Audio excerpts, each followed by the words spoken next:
All right. Good morning, everybody. Scott Fisher here with Senior Resource Connectors. Again, we're in season two, and I've got some great guests that you're gonna meet along the way during season two. And one of those today is Trish Hodge. And Trish and I have just met, but I became acquainted with Trish, oh man, probably sometime in 2023 when the Arizona chapter of Alpha, the Assisted Living Federation of America, our local state chapter made Trish the clinician or nurse of the year. Is that right? That is correct. Yes. I What don't, an honor. yeah, really. And so it's been my heart for several months now to get you on here and talk to me about the importance of the role of the nurse inside assisted living. I've got lots of questions for you, and I can't wait to hear more about what you do. But Trish Hodge, you're the resident services director at Inspira Arrowhead, part of the Cogir Cadence family of properties. And welcome. So glad you could be here today. Thank you. Thank you. Thank you so much. It's an honor to be here. Well, thanks for taking the time. I know as we were talking half an hour ago, things percolate rather quickly in your environment. And so you never Say know so. you never know right when you're able to stop and pause and take a That's breath. Right? right. Yeah. Yeah. Hey, would you describe for everybody real quickly, what is your role as the director of resident services? What's your background and kind of the overall scope of what you do? So I am the resident service director here at Inspira. I am a nurse. I've been a nurse since 2009. I started out in Michigan, came to Arizona in 2014, did skilled nursing for a while, did some surgery, and then I came back to geriatrics. That's where I originated from in the beginning. Been director of nursing, resident service director for the past 4 years. Wow. Wow. And for all of you that don't know, in Spirit, Arrowhead, you're off of the 101 on the northwest side of town, 75th, 79th Avenue, and 75th Avenue and Beardsley, or the 101. Yep, where that curve in the freeway is. Right. Right, right, right. exactly. Well, I grew up and went to high school on that end of town. And so where your building is at was orange groves and desert, at one time. Um, What, just before we started here, you and I were just talking about the culture in the building and the impact the nurse and the nursing staff has on the residents. Maybe we start the conversation there. Um, for those of you that are tuning in here, Connectors was formed about 3 years ago, specifically with the idea that we were going to create outreach and an easy access to resources, mostly for the adult kids. I'm 61 years old. My mom is aging. We have a journey. My partners, my wife, they have journeys. They have aging parents.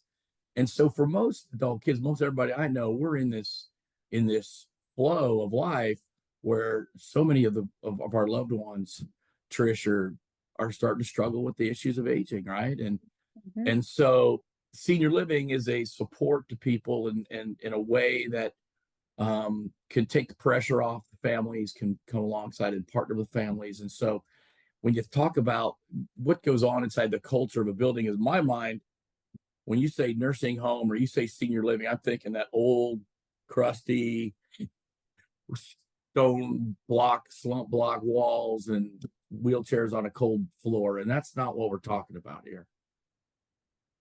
That is right.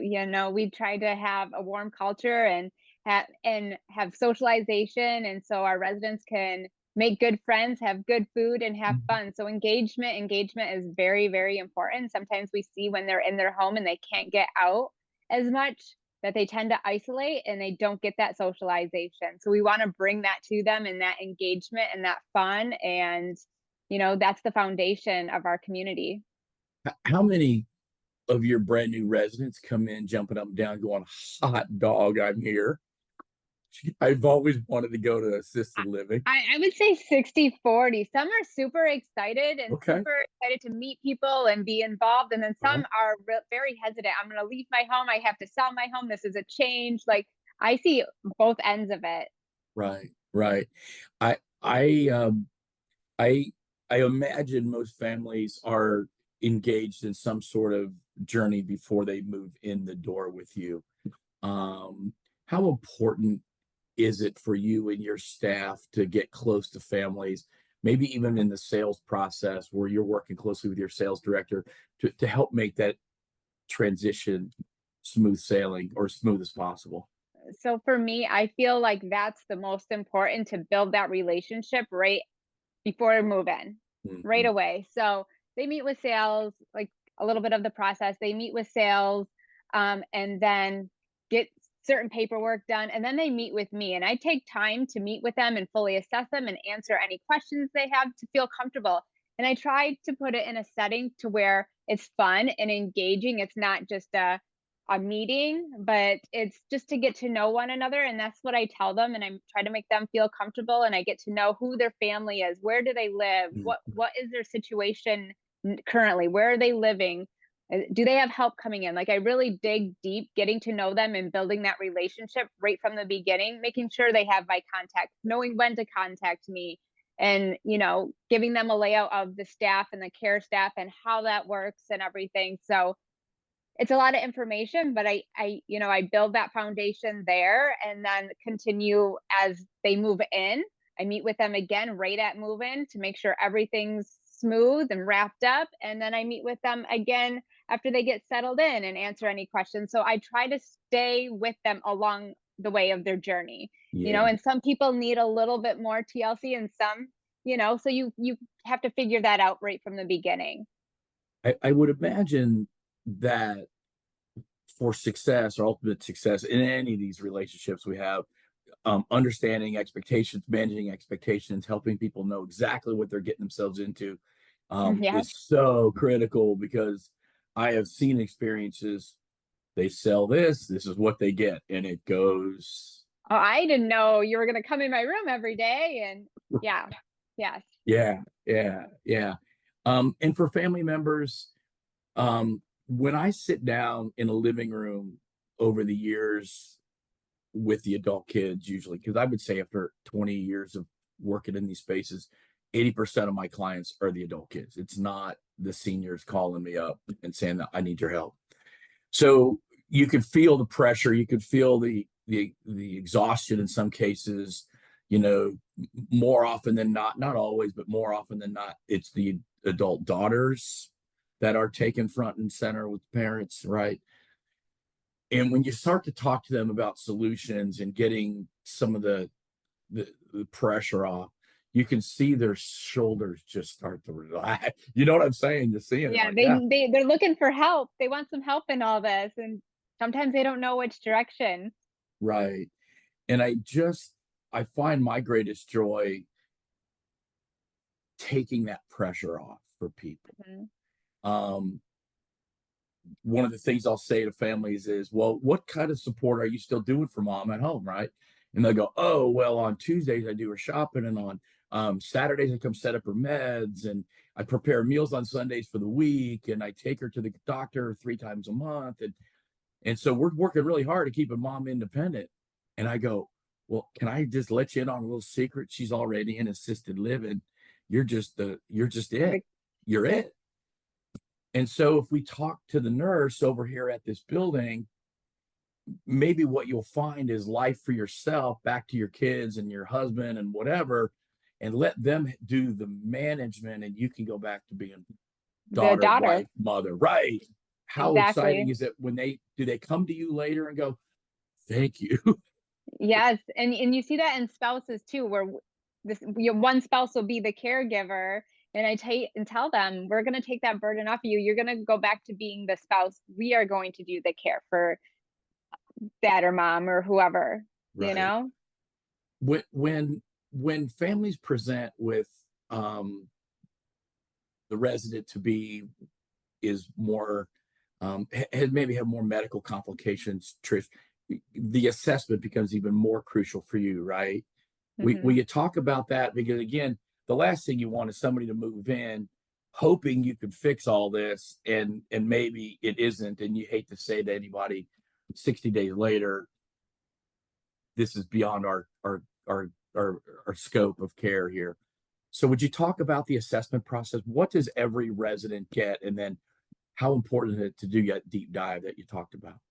Right. So Angela and I, who does our marketing and sales, we've worked together for 3 years now. So we're pretty in sync when it comes to what we can do and what we can't do. But there are situations where we do need to do that nursing assessment and see. And so we focus a lot of times, there's certain things that we focus on during that assessment and to see if they're safe. Sometimes they may live in a different community. So, what can we do here at Inspira that this other community um, is not providing for you? So, we Mhm. dig deep into that. Or if there's medical things, like sometimes we just can't, we're not licensed to do certain nursing skills. And we just can't do that. Maybe in the future, we may be able to look at that again, but we have to dig deep and really assess whatever that may be and Yeah, where they're at in that journey. right. Assisted living, for everybody that's watching, our assisted living here in the state of Arizona is licensed at 3 levels: supervisory, personal, and directed level of care. Um, some communities provide supervisory and personal, and then they reserve their directed level of care for their memory care. Um, in that case, it's usually because someone can't ask for help or direct their own care needs, or can't request help if their safety's at risk. And so, Trish, talk about how, when you're looking at that and you're applying your state licensing, and in your building, maybe share what the license levels are like, so that you really know that the folks that are there are folks that you can safely care for and go the distance with. Yeah, and that they're on the proper level of care as well. Hmm. So we do have all 3 levels. We have supervisory, we have personal, and we have directed care. So during that assessment piece, we collect as much data as we can. That's the PPOC from the physician. We get that paperwork before I sit down and do the assessment. Meds. So we review everything meds. So if they're supervisory, they do their own med management. So we do a full assessment on, do they know what meds they're taking? Do they know when? Can they do they know how to store them properly? Can they reorder medications? Can they side effects? Can they call their doctor? Do they have the capacity to do that? And here in our community, the resident needs to be fully independent and being able to do that duty. It's not the daughter, it's not the wife, it's not anyone else. They need to be able to do that. So if those other resources are unavailable, we know that that is taken care of, and that's assessed ongoing. Any change of condition, yearly assessments, and things like that, we always start there, like med management. And so the other things are, when they're on supervisory, they have access to our care team, but we don't go and check on them. Like, we don't go delivering meds. We don't go and do their trash. They're independent. So, I explain that, and we go through all of that during the assessment, so they fully understand and what those expectations are, and they also understand. And I let them know, like, the daughter or the wife or the husband, whoever, is my eyes and ears. The care team is my eyes and ears. Dietary, we're all a team together. So if there's something going on, then we're going to sit down just like we are today, and we're going to discuss and see if we need, you know, more help for mom or dad or whoever that is for that resident. Assisted living, a lot of times they're on med management, and then we look at, do they need a level of care? Do they need assistance with showers? Have they had falls? What medications are they on? Diagnosis we look at, as much history and physical as I'm able to obtain prior to that assessment. And so we just dig, and sometimes it's cognition that we focus on, sometimes it's mobility, there's different aspects on during that assessment. So we kind of take it from there. And, sometimes, um, a lot of times what I do during the assessment process, I take the resident individually, without the daughter, without the husband, take Right. that resident individually, get as much information and a sense of how they're doing on their own. So the wife isn't answering, the daughter isn't answering all the questions, and just sitting down and talking with them and getting to know them, and pop my questions in through the conversation. And if I have to assess mobility and meds and different things like that, and then I bring them all together and listen to the daughter, or whoever's bringing them in that day, on what they see and what their thoughts are on their level of care, and explain the level of care to them. So so they know what to expect. I think that's the biggest thing. Me too. Yeah, I totally agree with you. As as as it happens, husbands and wives that are still together later in life, often one has one set of issues and one has another.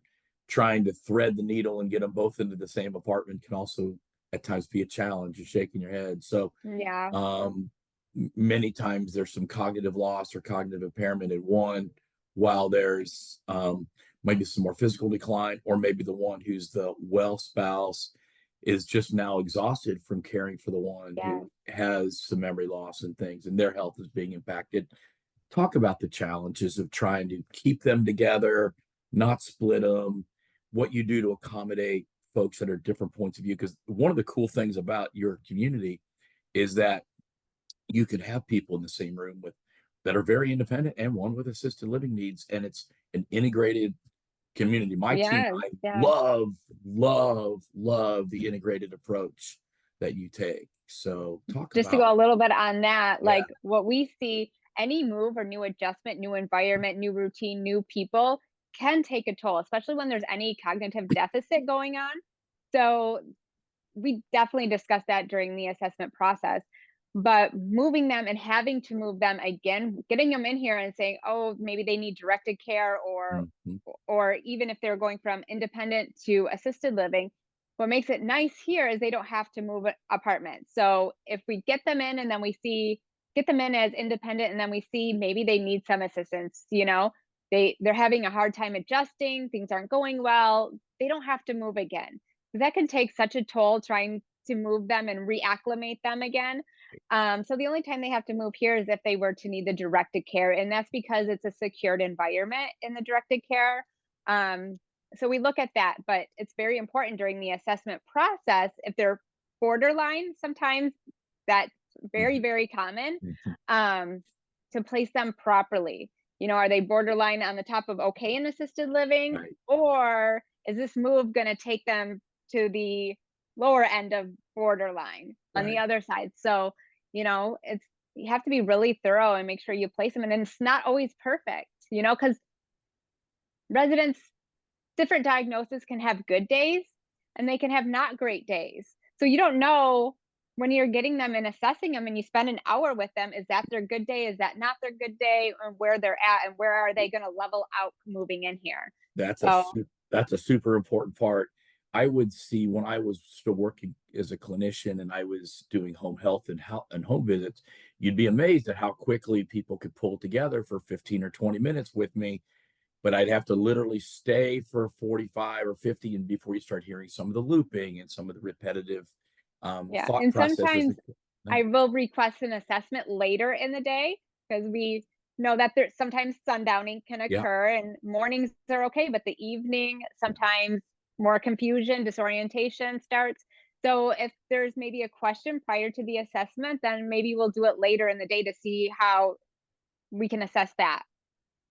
just in talking to you, I can feel the love, energy, passion you have for your work, and your work is people and families, and we talked about culture important. Maybe as we kind of put a wrap on this for today, just share your personal mission about what you do and how your work blends with your person as your career choice at this point in your life. Yeah. So I feel like at home here at Inspira. I love my residents, I love my staff, and that's what keeps me grounded and keeps me here and keeps my love and passion flowing. I love being able to help and be a part of something, being a part of an amazing team. I feel like our staff is amazing, and that brings out to the residents and just a family as a whole. Keeps my heart going. Things get crazy. I won't deny that. Things are busy all the time and things happen all the time, but the love and the way everyone pulls together, it's amazing. So when you had a stressful day and you look back and think like, "Oh my god, my team had my back, I had their back, like we got through that and we did it amazing and people are happy and things Yeah, worked out." Like that just warms your heart 100%. And then you do it all over again. amen to that. Yeah.